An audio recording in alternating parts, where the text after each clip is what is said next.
Hi, welcome to Miniezhhops How to Sculpt videos with myself, Elizabeth.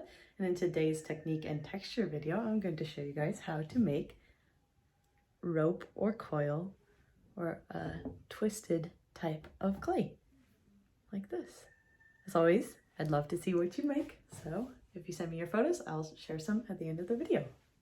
Let's get to it. This technique is pretty simple, so you only really need your hands, some clay, and a work mat, which I'm usually using a piece of paper. A knife is helpful. And if you do this a lot, an extruder really helps because it makes the process of making strings much quicker. So first you're going to warm up your clay so it doesn't crack and so it's smooth to work with. And then you're going to roll it in a ball to get rid of all these little lines. You can do that between your fingers or on your palm or on your work surface. Okay, once it's in a smooth ball, you're going to start to roll it between your fingers like so, and then you can press it onto your work surface, rolling it out as skinny as you want it to be.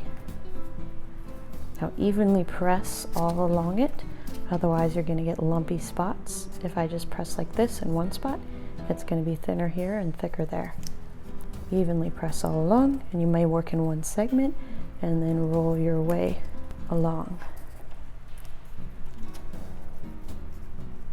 You can see that this takes time, so if you want to make a lot of these, then I highly recommend getting an extruder, which saves me so much time, as you can just twist this, or however that your extruder works, and out comes the strings, like a ton of them.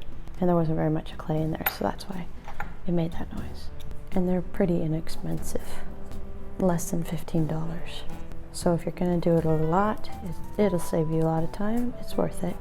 All right, you can either take a string as long as you want it to be and add two together, or you can take it about twice as long and then fold it over like so. Then you start by holding it up here at the bend and just make a twisting motion.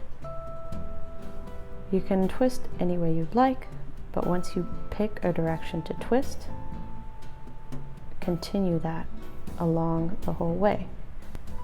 And once you get to a certain section, when it starts to look like it's twisting this area more than it's twisting down there, move your fingers down and then continue the twist.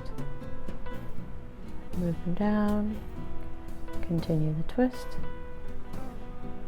Move them down. And this can be used for so many applications. It can be used for a sheepdog, for hair, for the look of yarn, anything. And once you get to the end, kind of roll it on itself so that it looks like a smooth end, like that. You can do this with different colors as well. It's just the exact same concept, pretty simple. But if you have any questions, let me know in the comments down below, or if you have any requests for the next video. I hope you had fun watching. Have a great day. Bye.